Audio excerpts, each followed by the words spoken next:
I think this is a terrific country. I really believe that this country can do anything it wants to do. And I hope it wants to do the right thing. I really believe it can do anything it wants to do, good or bad. And we must make sure that it's good. There's never been anything like this. This is the miracle of humanity, the United States. This society, this social structure of ours that's been able to go through the changes of the last 10 years has proven itself to be strong. When Hubert Humphrey came home to Minnesota, he was returning to the woodlands, the lakes, the towns and cities which were so much a part of him. For 20 years, his voice had been heard in the councils of the world. Now he was home again, on the land and with the people who had nurtured his belief in America's greatness. His life marked by events and personal accomplishments that are a matter of historic record. Crime. You literally take your life in your hands when you do that, and we did that. I was young. I made up my mind that I was going to do something about it.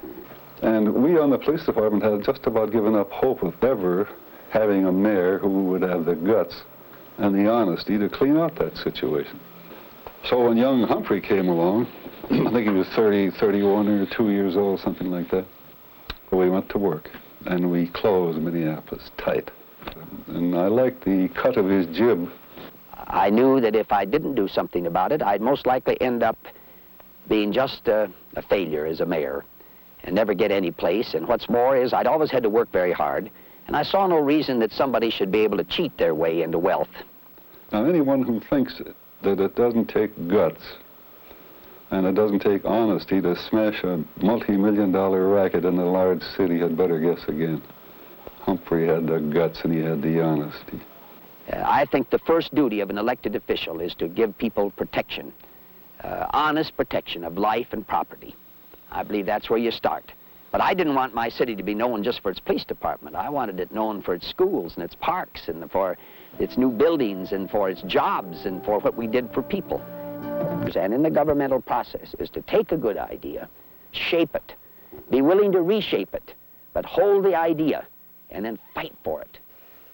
Throughout the Republican years of the 1950s, we Democrats fought for Medicare, and the leadership of the GOP and its membership fought against it.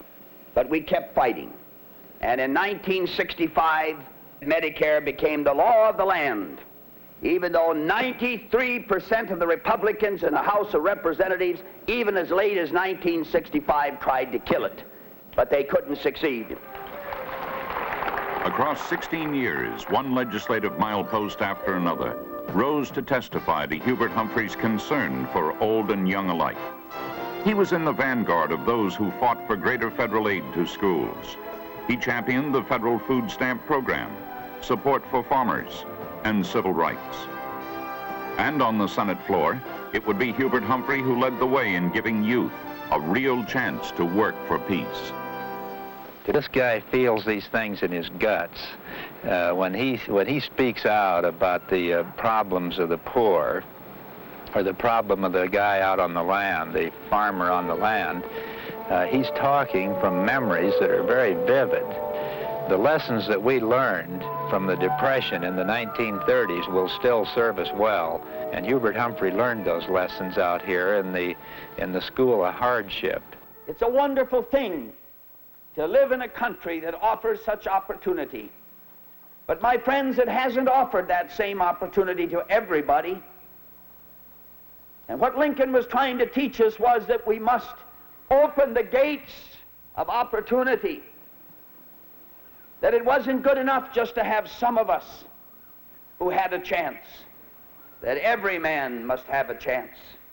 I think the best foreign policy that this country will ever have is the demonstration of a domestic policy of social justice, of concern and of care for its people here, to show that we know how to get something done.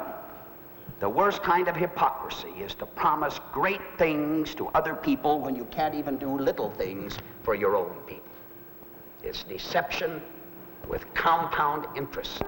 Then Humphrey was suddenly home again, plunging into the kind of work he'd always loved. I come back to learn and to have my mind, and this time my mind and my senses, stretched once again. by the students and the faculty with whom I will be associated. This country has never produced a finer generation of young people.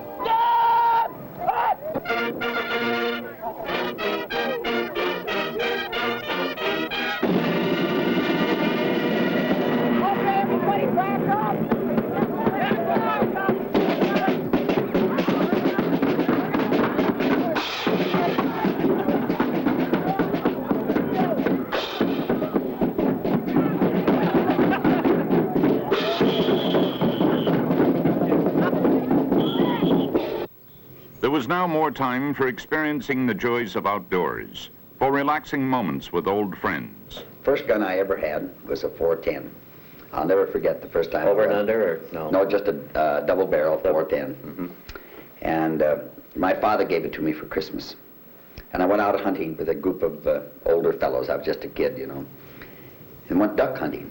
With a 410? With a 410, you know. It's optimism. Yeah, that's, you know, well, optimism. But there was a flock of ducks going by, and there were fellows with 10 gauge and 12, and we used to have old 10 gauge, you know, 12 gauge gun, and the ducks went by, and one duck dropped, and I hollered, I got him, I got him. You know, I mean, heaven could have I bought.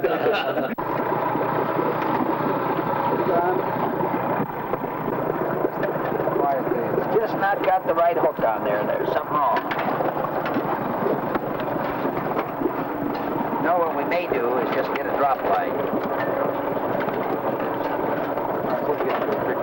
I got a mess here. You know, when you have granddaughters, fellows, and they all go out fishing at the same time, you're lucky if you got anything left.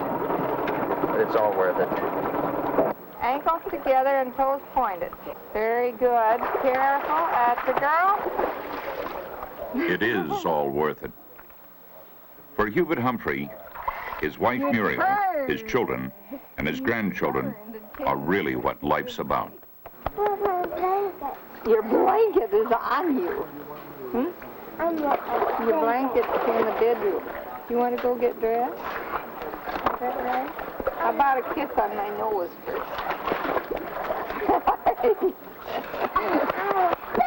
Okay, go tell Grandma. He's right up there. Honey, wait a minute, Larry. See, let Grandpa show you what. See, if you get out of here together, the two of you, then it goes faster and higher. Didn't you know that? See? Let's try it together. Try it once together, huh? And then she'll get off. Then she'll get off. That's the idea. That's And then you get off. Yeah, after you try it together. That's a small compromise. That's right. Now watch. Look at that. Big. Not too high now. Not too high. That's good. Minnesota is a land that inspires. Here a man can look at what's gone before and what should lie ahead. For Humphrey, on his return, Minnesota was all this. Minnesota was now old friends and neighbors that he could talk everyday talk with. There's old Joe Reardon's place. Hey, I gotta see how Joe is. He fixes up everything around here for us. Hey, Joe! How you doing? Good afternoon, sir. You got everything fixed up around here? Oh, yeah, we're getting there. Busy? Oh, yes. Wonderful. Keeping our neighbors happy. I know. I just said you can fix anything. Thank you. You bet you sure can. No, we're, The lake's good this year, isn't it? fine. I think We'll get rid of the weeds pretty soon now. We'll be fine. The world of Hubert Humphrey has changed across the years, and it will change even more in the years to come. For Hubert Humphrey, the future holds no fears. In all of my thinking, I say the year 2000, I want to live that long. I really do, just to see what's going to happen. I'll be 88 or 89 years old in the year 2000. I think I can make it. And I want to be able to, I want to keep in mind that everything that I do as a public official, whatever capacity, will affect the lives of people who live at the year 2000. And a majority of the Americans that we're talking to today that are living at this very moment will be alive in the year 2000. So I'm a 2000-year man. I'm not going to be thinking about, everybody wants to argue about what we did in 1966. I can't do one damn thing about that. That's gone. There's nothing that you can do about it except to get into a fight. It's a good debating point. You can always debate about what you should have done. This shoulda club, it's got more members than almost the human race. Should have done this, should have done that. and the coulda club. I could have done this and I could have done that. The question is, what are you going to do? And what are you doing now? And I think if we can get people to project themselves in their thinking, their plans, their hopes, down the line, down that post, down in way, you know, to the next decade, that's what's going to make the difference in this country. I'm a sentimentalist about this republic, about this country, about what it has meant to me, a child of the Depression, a man born in the plains of humble parentage, and yet I can stand before you as a candidate. The lessons that we learned will still serve us well, and Hubert Humphrey learned those lessons out here in the school of hardship. The question is, what are you going to do? And what are you doing now?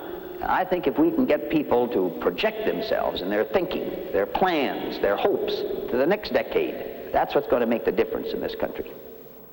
Now, anyone who thinks that it doesn't take guts and it doesn't take honesty to smash a multi-million-dollar racket in a large city had better guess again. Humphrey had the guts and he had the honesty.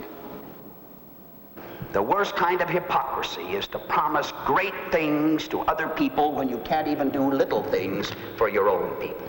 It's deception with compound interest. The idea was fomenting up here, and then to see it come into fruition and be an integral part of our country is an exciting thing to do in your lifetime.